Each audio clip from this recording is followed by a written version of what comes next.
Good morning. It's June 26, 2026. Welcome to the Just Listen Live hosted by George Goodman. And look at the time, it's probably 10:01.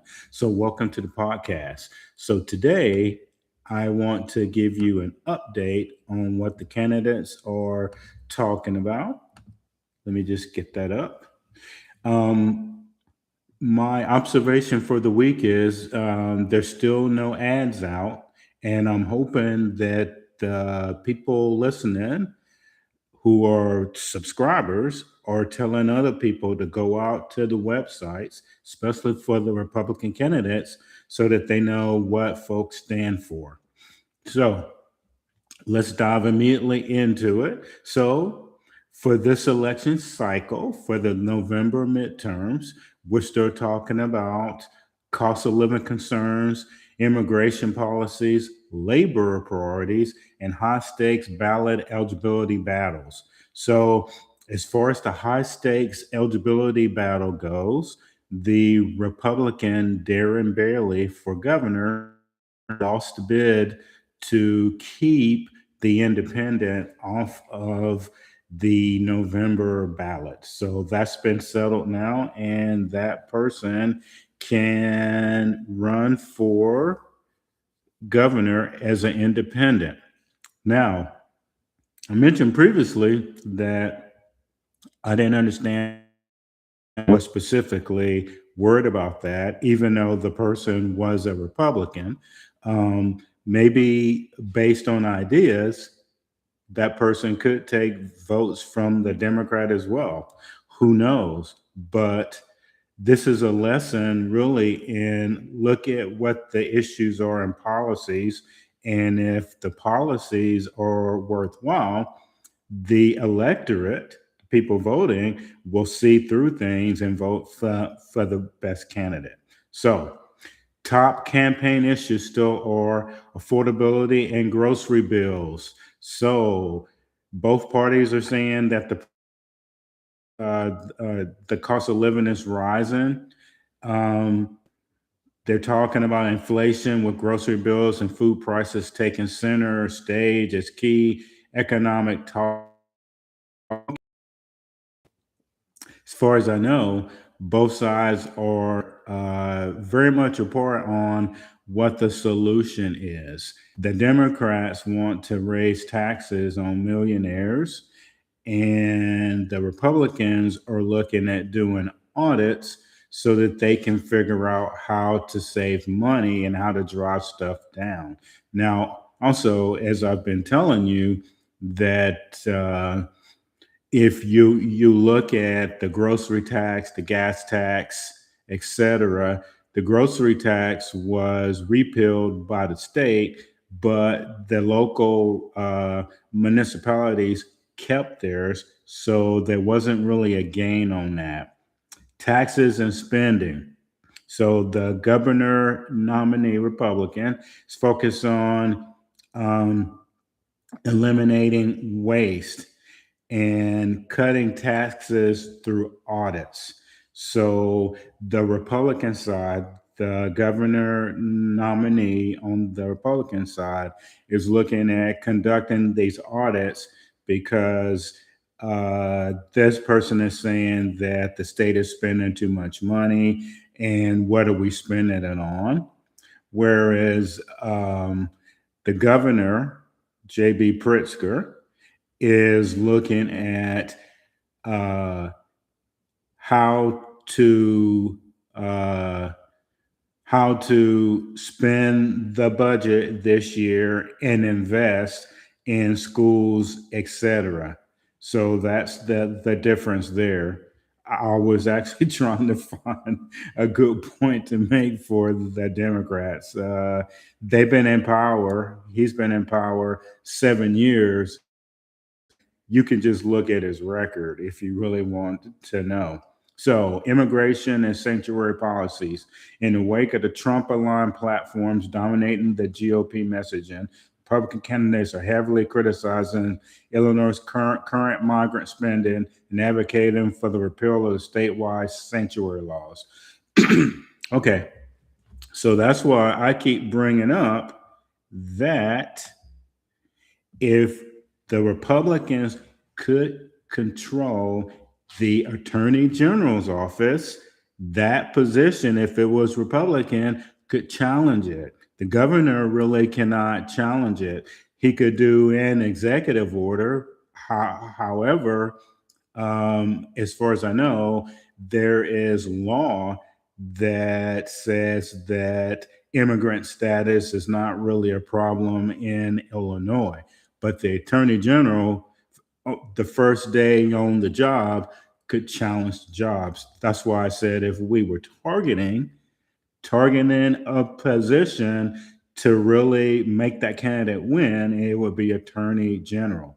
All right. So let's look at labor endorsements. A major talking point this week follows the Illinois AFL-CIO announcement that it is deferring its general election endorsements due to a lack of progress on core labor priorities during the spring legislative session. So I wasn't aware that behind the scenes that uh,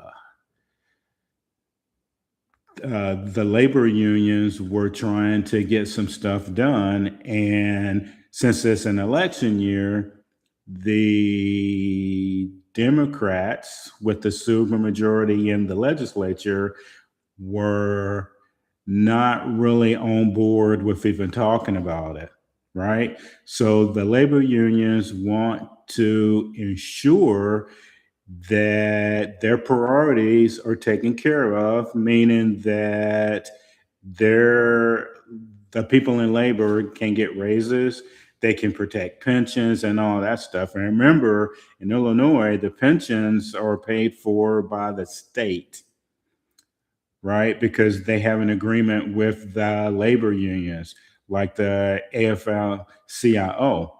And so this is an election year with the Democrats who have a huge deficit in the state. And pretty much they told them, we cannot increase the level of pensions. So that after November this year, that's going to come up again. And as a result of that, uh, the Democrats, who normally get the favoritism for the labor unions, are not getting any endorsements. That could also mean that the candidates won't get their votes either. So you decide who that's really good for. Now, so the independent is going to be on the ballot. And like I said previously, if it's an independent, Democrat and Republican should both be worried about that because it's going to affect both of them. It just wouldn't affect a Republican. You would have to look at the policy. So look at the policy, Democrats and Republicans, and see if they have better ideas. All right. So the Senate seat, those candidates are talking about federal regulation rollbacks, tax bills, and border security strategies. Okay. So federal regulation rollbacks. Okay. So the state of Illinois, well, actually, at the federal level, they want to put some of these environmental protections back into business and require them to pay certain taxes, penalties, and stuff like that. And Republicans are against that. So that's a national thing. So if the Democrats get control of the Senate, you can bet that they're going to try to change that. And if they get the House of Representatives, also, that's one of the reasons why this election is so important, because Congress can change whatever the previous Congress has put into place. Now, border security strategies, they can fight that too. If the Democrats take control, then they can change all of the security strategies that the current Congress has put into place. And also, when you look at tax bills, which has the last 10 years turned into, well, who's going to get taxed the most? So the people that they want to tax is anybody making over $100,000. And they can say that it's higher, but it's actually not. And so the Democrats, if they're in control of the House and maybe the Senate, they can really make some changes.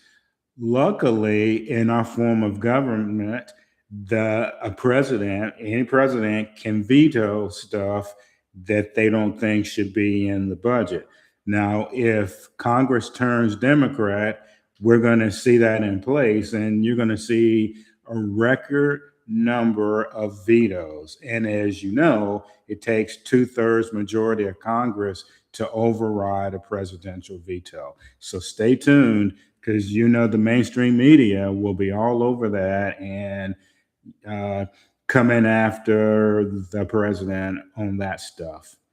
All right. So I've talked about that. And so the core things that they are debating, and you're only hearing it from me because, like I told you previously, I haven't seen any commercials except for one on the Democrat side. A friend of mine told me that there has been one Republican ad. I think it was from the Republican nominee for governor. So my advice is to go out to their website and see what their policies are, and also tell other people that they really need to vote in this upcoming midterm election. All right, so public safety and state laws I want to highlight. So the Republican platform continues to heavily criticize current state policies, emphasizing the need to roll back soft on crime measures, eliminate sanctuary laws, and pivot back towards stricter law enforcement. So it kind of validates what I keep saying about the attorney general. The attorney general can do that, and if it stays Democrat, that will never happen. Even if there is a Republican governor, it will not happen, because the governor's job is to look at current uh, legislative bills and sign those into law, and they can make minor changes under the Constitution of Illinois. But the attorney general, and I keep foot stomping this because I'm hoping that somebody's listening, that the if there is a Republican attorney general, they can do this right away, and the people get to vote for that. It's not like the attorney general is appointed by the governor. So we have a unique opportunity to make the change ourselves.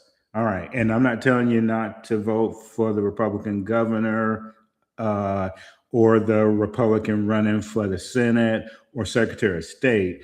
I'm just telling you who can immediately start looking at the laws on the book. National political ties.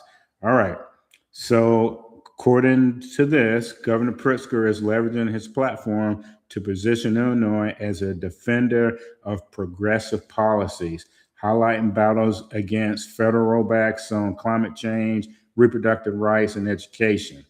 All right. And then the Republican continues to push a conservative, downstate focused platform, prioritizing parental rights and traditional energy policies. Okay, so in Illinois, um, Republicans are 400,000 votes approximately from taking over the governor's uh, office. I went back and I checked. Rauner won. He won between 12 to 25,000 votes. And also, according to the literature, a lot of Democrats didn't vote that year because they were mad at the incumbent governor. Okay, so that's what we have for this week. And next week, we'll start over again. I just want to highlight again that it is my opinion, because this is the opinion part of this podcast, that we really need to know the policies that the candidates are standing for. And if after the midterm elections we turn Congress Democrat again, what's going to happen? And I'll tell you that on a different platform. But within Illinois, if we allow, based on their policies, the Democrats to retain power next year, I predict it's going to be tough for living in the states, grocery tax, the gas tax, all of these other taxes, because when your state is in debt, that trickles down to whoever is working.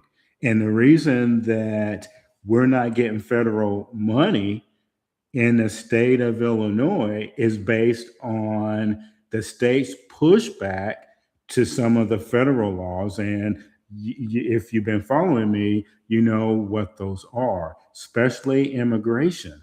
So if you think that the current administration in Washington, D.C.'s policies are affecting us, they are not. It is the pushback by this state of Illinois that we can't get SNAP benefits and other social program initiatives based on who the recipients are that are getting these resources. So please think about that when you go out to these websites. And again, have a great weekend. I'll be back on Monday, and I am keeping Southern Illinois in the know. Have a great weekend, and we'll see you next week.